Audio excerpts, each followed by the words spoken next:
to the market review as we continue to deepen the conversations around the economy and the financial markets. We're going to look at an aspect that is very, very important to the financial and capital market, which is deepening investor education in Nigeria. Despite pandemics, despite crises and challenges, investor education is very important because with investor education, you can see financially literate people who can make the right decisions, create wealth, make savings and investments, not just for themselves, but even for their future. Today, to join us to lead this conversation is Mr. Akeem Oyewale, the CEO of Stanbic IBTC Nominees and also a member of the Financial Literacy Committee of the Securities and Exchange Commission. Good morning, sir. Nice to have you. Good morning. Nice to have you, sir. Yes, and with me in the studio is Mr. Bosun Omofaye, a financial journalist, financial analyst, and CEO of Frontier Africa Reports. Nice to see you, sir. Good morning. Thanks for having me. Yes. And good morning, Akeem. It's good to see you. Yes. Good morning. Yeah. A happy new week to both of you. And let's begin with you, Mr. Akeem Oyewale. Let's first understand investor education and how it's important to an economy and financial and capital market. Okay. Thank you very much. And once again, good morning. Investor education is very, very critical and very, very important to any economy. And what does investor education mean? It largely means that you are able to enlighten people, enlighten the populace, about what it takes to make an informed investment decision, regarding any sphere of their life, whether they are planning towards education, planning towards a mortgage, planning towards a marriage, and to advise them on the right ways of doing so without necessarily going through very, very challenging ways. Now, for us, if I could just step a bit further for Nigeria, given the large population we have, investor education has been found to be very, very critical because a large portion of our population don't really know what investment is. And we've seen a few times that quite a large percentage of our populace have actually been scammed by a lot of Ponzi schemes, a lot of get quick rich syndromes. Selling syndromes and selling people just selling some products for them on that line. So investment education is very, very important to make Nigerians to be able to save their money and invest in a way that will make them achieve their goals. Yeah, and when you look at the issue of financial literacy, it also ties very critically to financial inclusion. Absolutely.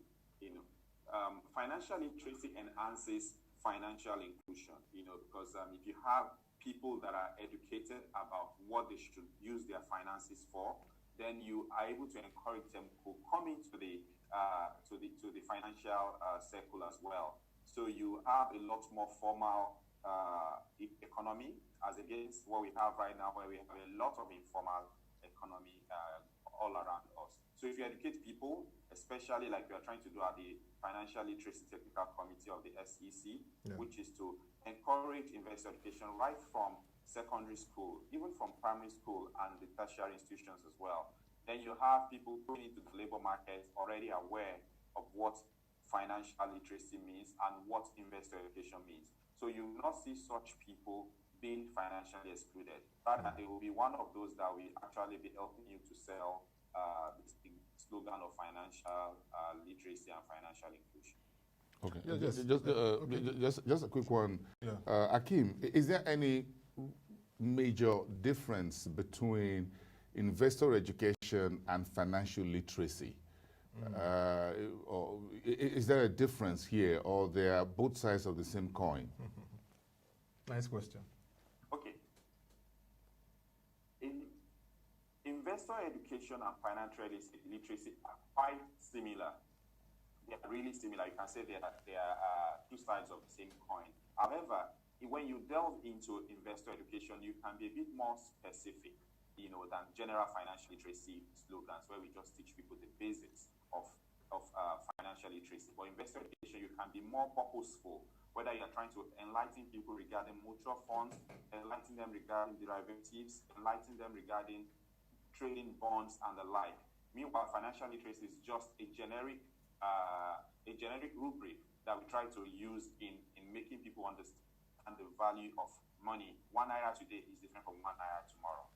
So you need to move from financial literacy to the more intricate and specific layer of investor education.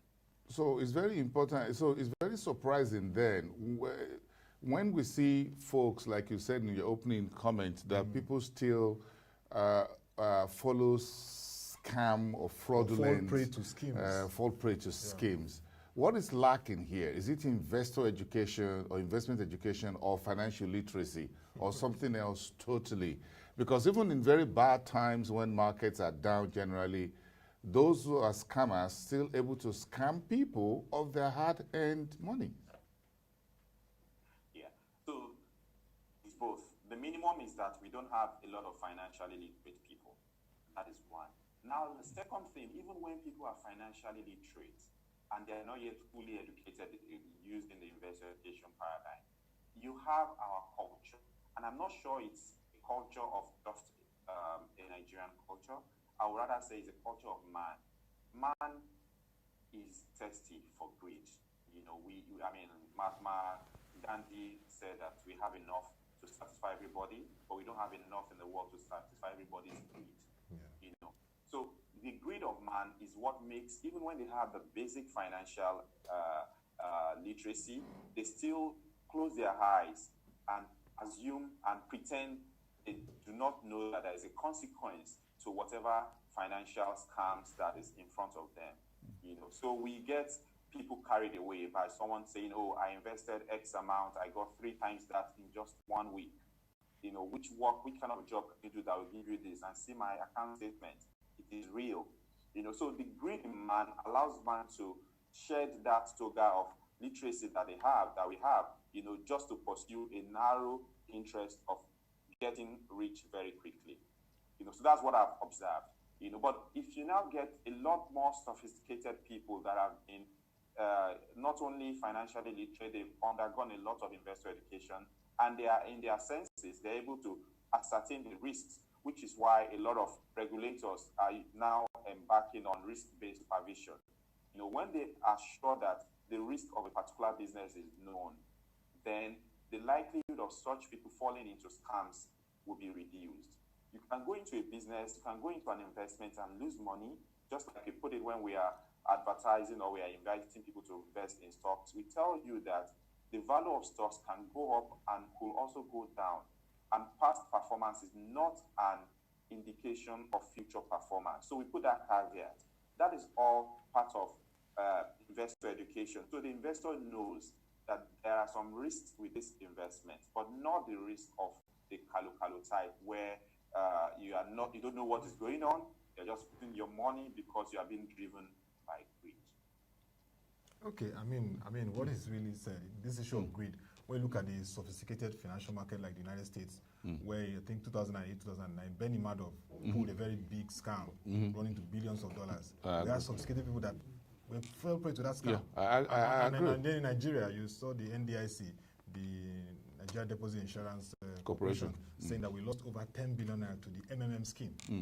Quite interesting that Akeem, my point again is through investment and savings. Yeah. So you spent many years in this market. So since the manual call over days to this electronic savvy age and what have you. So I'm sure you understand, and you've seen a number of market cycles in Nigeria. Yeah. So do you think the mentality here is still more about savings than investments? The word investment sounds very sexy and sweet, in my opinion, as a business journalist to people. But again, the mindset, do you think the mindset sometimes with which they approach investment is more like savings? So if they put in 100,000, they expect the 100,000 to come back exactly the same way they go to a bank and they make a deposit. Well, what do you think is there that you are learning as a member or as the head of this committee with the SEC? Okay, thank you very much. What we've learned so far has been that it's been a good journey so far, and we think that Nigerians are becoming more and more savvy. They are becoming more and more patient. They are becoming more and more ready to listen to guidance. The market, on the other hand, has also grown, has also developed to give people a lot of options, you know, well-regulated options. So we now have, unlike before, where whenever you save money, you want your money to come back, but at the same time, you want to partake in the risk of an investment and get an upside. Now, a lot of people don't want the downside. So the market has developed, like we have at Stanbic IBTC, been able to develop for our investors money market funds. You have bond funds, which you buy as you buy any other mutual fund, any other equity mutual fund. What that does to you is that it allows you to benefit from a relatively higher level of investment yield that you will have gotten by putting your money in savings account, but also gives you the assurance that you will not have a diminution in your principal. So you are getting the best of both worlds, especially for those that are not quite risky. They want to put their money, make their money work. At the same time, they want to earn good returns. Simultaneously, they don't want to lose any money. They don't want to lose at least their principal. So we have that product for them, and that is going on quite well. On the other hand, you have people that have been on a higher level of the investor education spectrum.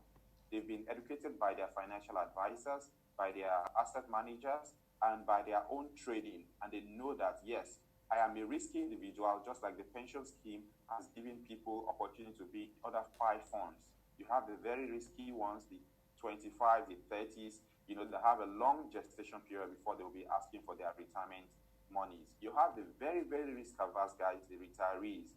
They don't want a penny to reduce from their investment.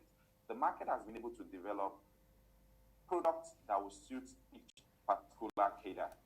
So for those that are risky, that believe they can take more risk, there is an investment account for you where you can put your money in equities, you can put your money in more aggressive instruments, and you will get an upside when the market does well, and you can also have a bit of diminution when the market is on the downward trend.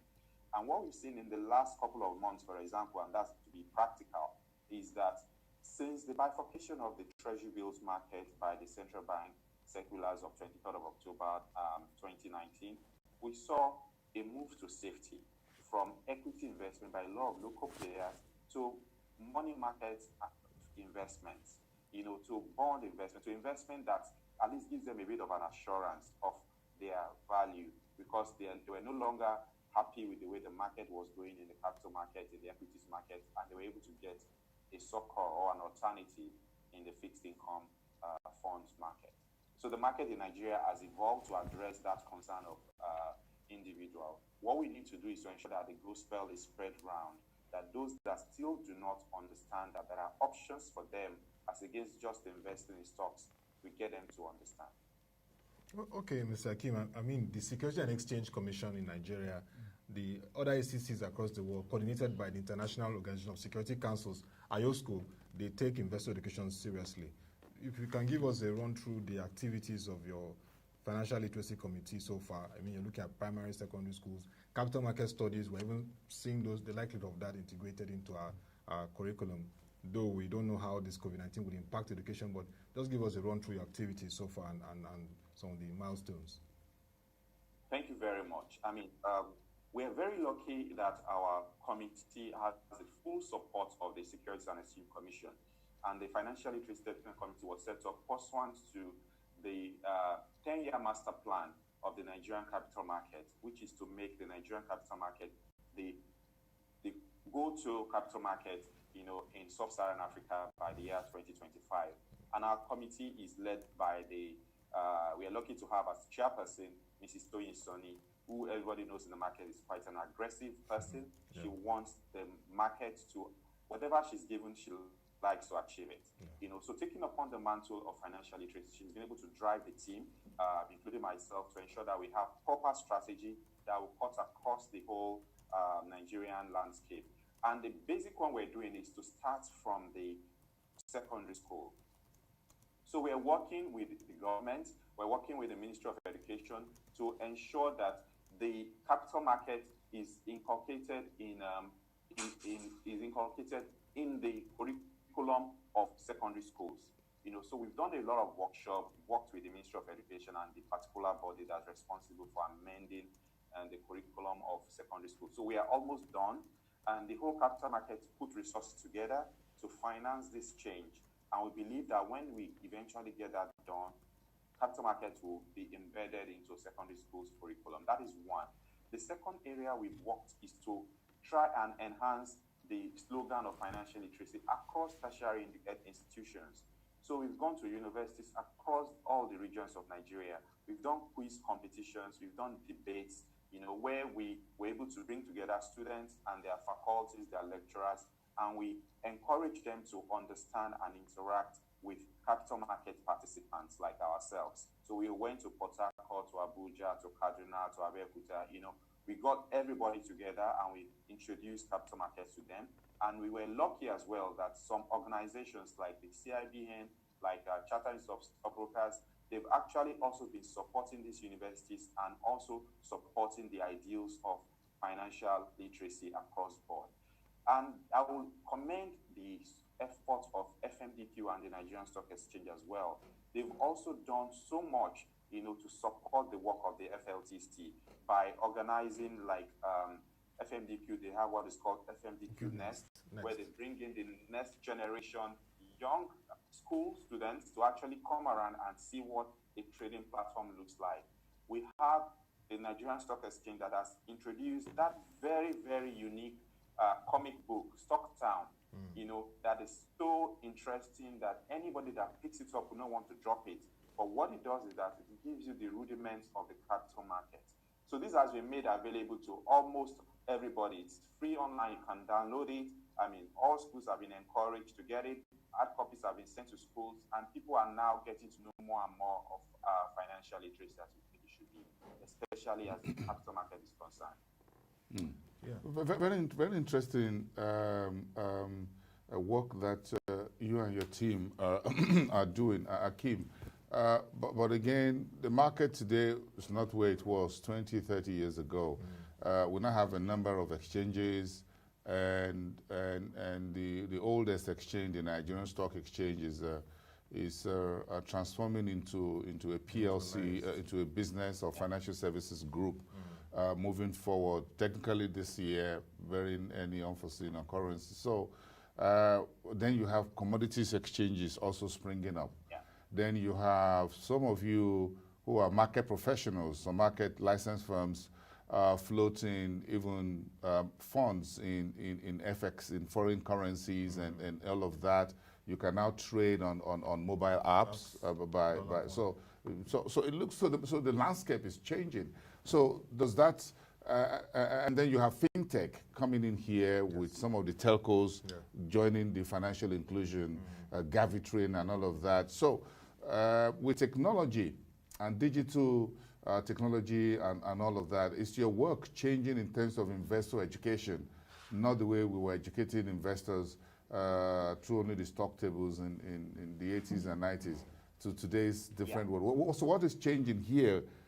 What was the game changer here in terms of investor education moving forward for both old and new generation of Nigerians? Millennials and the... Yeah, the millennials and those of us who are... What do you call that? Generation Wax am I now? I forgot my generation. I'm not an expert. I just want to be... The boomers are... No, they are all gone. So you and I are not in that group, by the way. So... Okay. Yes. Thank you so much. So a huge part of our work, in fact, the backbone of our work is by a subcommittee that is called the Media and Technology Committee. So we're using technology to actually disseminate a lot of the financial literacy plans that we are bringing to bear. We've had three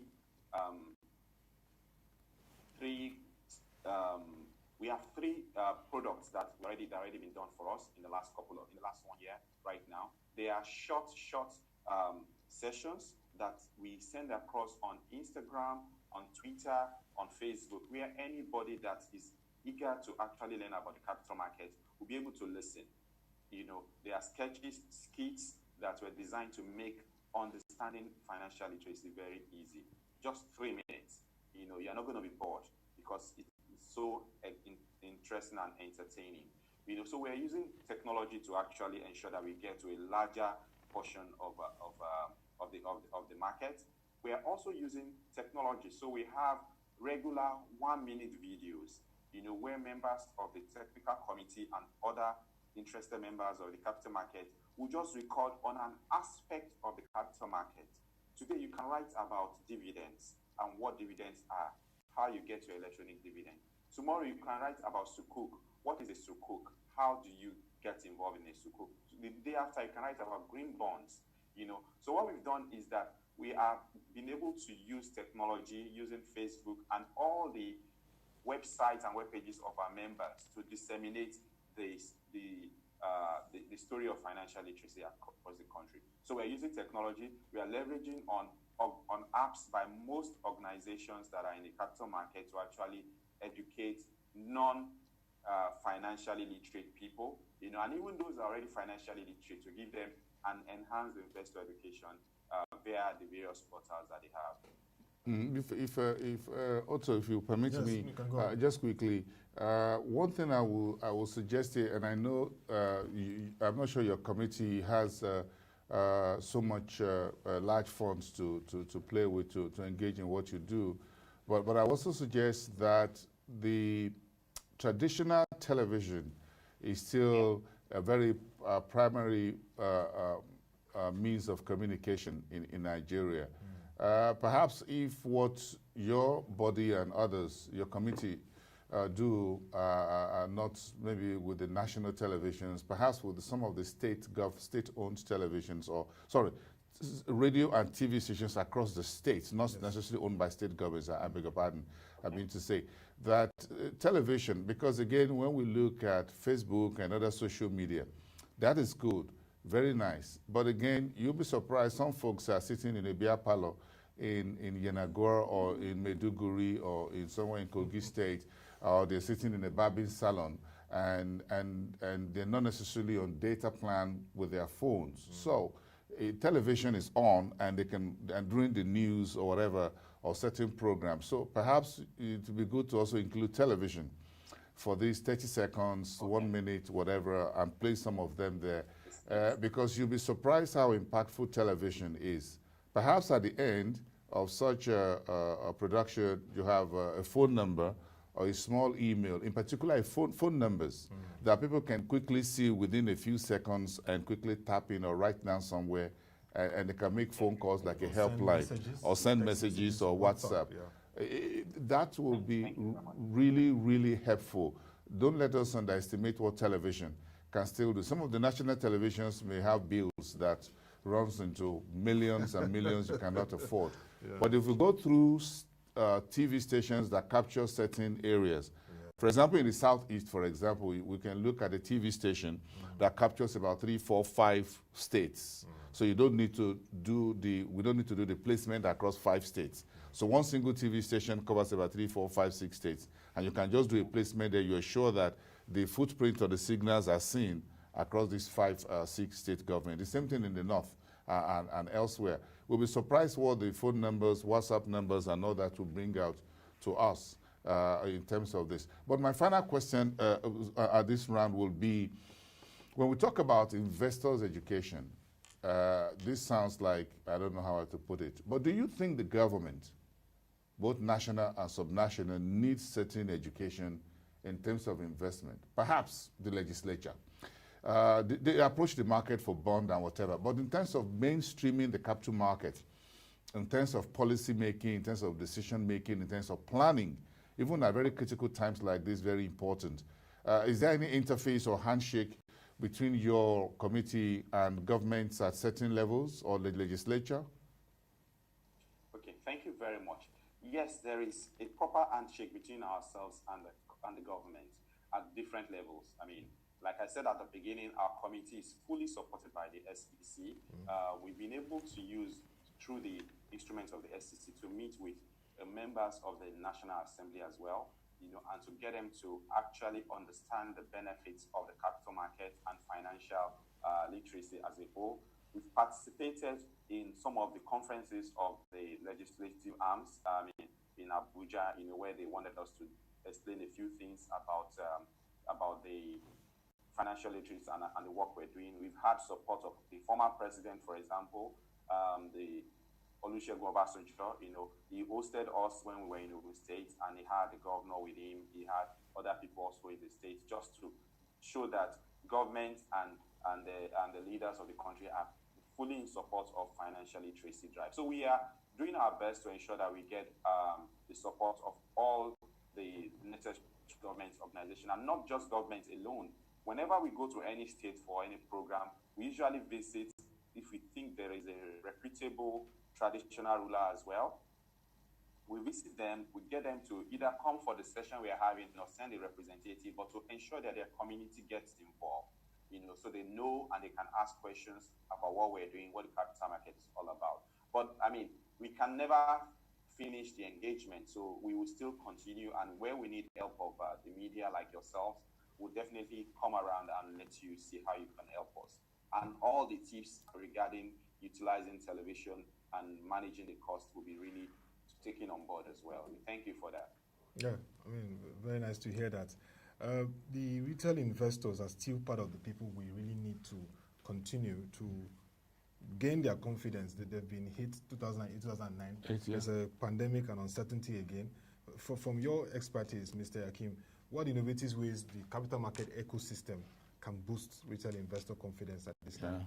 Yeah, very, very important. Yeah, because again, try to separate. The point is how to get folks to separate the pandemic from the financial markets, and don't see and so that they don't see. I mean, retail investors don't see the pandemic as the end of the markets, as it were. Yeah, thank you very much. From our view, the market is large. The market is an equities market. The market is a bond or fixed income market. And this is what and even the real estate market, even the commodities market, these are all parts of the capital market. And this is what we try to make investors to understand. Investing in the equities market, we keep telling investors, is a long-term play. Okay? If you are investing and you have a 6-month horizon, what we try to do is to make people know and do it more like a test of their risk profile, the maturity thinking or thought process that they have, and how they can withstand shock to their investment, either shocks or shocks to their investment, So we try to make them understand the kind of market that is okay for them. If you are not a pension fund that has long-term views, they've been able to analyze their withdrawal patterns of their clients or their pension subscribers, and they know they have long-term money. Those could stay for a long period in the capital market, ride the waves, ride the troughs, the peaks, as against a retail investor that thinks, everybody is buying First Bank shares, I should also buy First Bank shares. We've tried to disabuse the mind of retail investors to that herd mentality. We try to move them to the level of knowing before investing. And where you do not know, please try and invest in a mutual fund so that fund managers will take that decision on your behalf. That is one way. The second way also, which we've tried to encourage retail investors, is to direct them to money market investments. If you don't have the appetite and the longevity and the risk attributes of an equity investor, you are welcome to invest in fixed income instruments. You have the money market funds, you have the bond funds, and we're seeing people actually, agreeing to these shifts while leaving the equities market for those that have long-term money, that are able to ride the waves, that are able to have access to proper research. Because we tell retail investors, don't just invest if you don't know. You must know you're investing in an oil company. They will be subjected to the risk that the oil industry is facing. They will make money, so at some point, they will not make so much money, and the share price will go up accordingly. Just like Botin has said as well, there's a difference between the pandemic, and the capital market or the equities market. However, the pandemic may have an impact on the particular industry that you are trying to invest in, either positively or negatively. For example, a lot of people will tell you that the telecoms are smiling to the banks right now. Everybody's on the internet, we are all at home, we are doing a lot of stuff using data, So maybe you can say in the short term, the share prices of MTN, Airtel, if everything comes down through to the bottom line in a positive way, the market might reward them. But you also have some players in the market that are being hammered right now. They are unable to get their products to the market. They are unable to sell, or they are unable to get their receivables converted to raw materials. They are unable to import necessary raw materials because of the FS crisis and the challenge the country is going through. Don't expect those companies to post impressive returns next quarter. And don't be surprised if the market feels that their share prices should go down or should behave in a particular way. So those are part of the things we've been able to put in some of the skits we've been churning out to our audience, enlightening the retail investors about financial education. But we always give them an alternative, which is that if you cannot be here, the market is so large you can be here, and you will still be in the capital market. You still benefit by converting your savings into reasonable investments. Yeah, I mean, very, very nice things to hear. In terms of the prospects for investor education beyond 2020, I'd like you to just give us some of those things that you see, the outlook, the things that we should look out for, and the enablers. And also something very critical, languages. I think is a very effective way of communicating with people too. If you can integrate how you plan to do that as we wind down. Thank you very much. So we think that financial education and financial literacy is something that is important and that will need to be on continuously.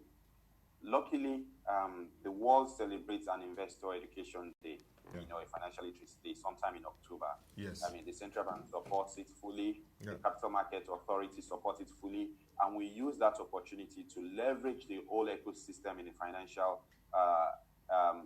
step of Nigeria to actually educate a lot of people, market women, schools, and for some of the stuff we do, whether on TV, on radio, where it is necessary to have some of the engagement in pidgin language, for example, in pidgin English, or in local dialect, we do so.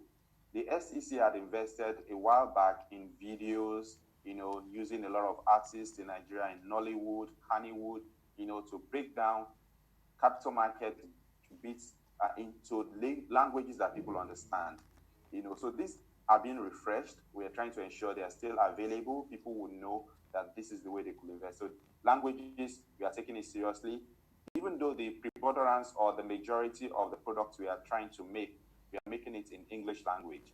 But we also realize that some segments of the populace can only be better served in a particular language, and we are trying to ensure we do that as well. Yeah. Wow. Yeah. Very interesting conversation. Yeah, maybe it's time to have quite enlightening. Yes, to hear from have Mr. stock markets or capital market reports, not only in English but in Yoruba language, for example. Boston do that on one radio station from Ibadan, for example. You gather all the people in the formal sector. Oh yes, someone is doing the stock market, because again, it looks like most of what we've done over time had been use the English language to communicate it. But we'll give it a chance.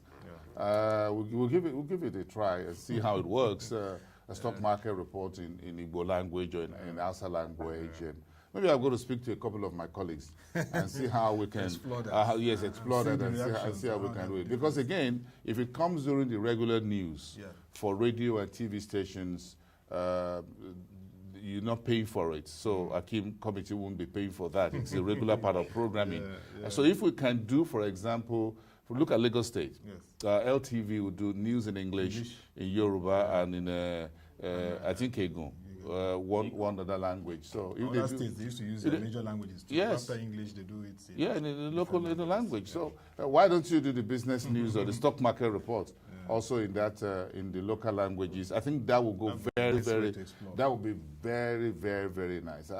I'll speak with a couple of colleagues of mine who are on other radio or TV stations and see if we can start using local languages to deliver the securities market or financial literacy, and not just in English language. Definitely. I can do one effectively. I can do Yoruba effectively. Okay. That I can do. That's good. That's very good. That I can do. Nice, But I'll try a few others. Nice idea. Nice to have you, Mr. Akeem Oyewale, CEO of Stanbic IBTC Nominees, and also member of the Financial Literacy Committee that's supported by the Securities and Exchange Commission. Nice to have you share your thoughts on deepening investor education in Nigeria. Thank you very much. Thank you very much. Thank you. And Thank of course, you. nice to have your Thank you. Thank you so much. Thank you, Akeem. It's good to see you. Yes. It's good to have you on the show. Thank you. Yeah. Cheers. And that's the way we started the week. Market review looking at deepening investor education. We had Mr. Akeem Oyewale, CEO Stanbic IBTC Nominees, and member of Financial Literacy Committee, supported by the Securities and Exchange Commission, and also Also in the studio, we have Mr. Boston Omofai, CEO of Frontier Africa Reports.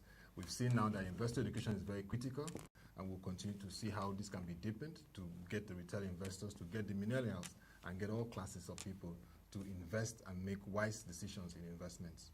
The conversation continues tomorrow. You can join our website, www.proshareng.com, to get market reports and news and videos.